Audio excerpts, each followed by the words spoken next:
When nature united, the day Earth fought back in a distant realm beyond human understanding, a ruthless army of monstrous orc beasts discovered a way to open a spatial rift between worlds. Their goal was simple: conquest, their destination, Earth. As the portal tore open the sky, darkness poured into the land. Forests trembled, oceans roared, and the balance of nature was shaken. The invaders believed Earth was weak, unprotected, defenseless. They were wrong. When life itself was threatened, nature awakened. From the golden savannas rose a mighty lion, not driven by rage, but by responsibility.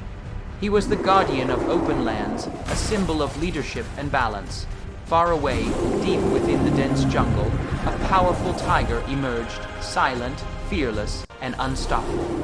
Once rivals of territory, now they faced a common enemy. The invasion spread fast. From burning deserts to frozen mountains, creatures of every land felt the same call. Wolves howled beneath the northern lights.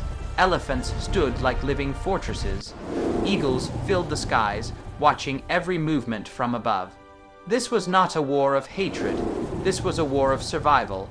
The orc army advanced with weapons and cruelty, but they did not understand one thing: Earth does not belong to one species. It belongs to all life. The lion charged first, leading with courage. The tiger struck from the shadows with precision. Nature fought not with technology, but with instinct, unity, and purpose.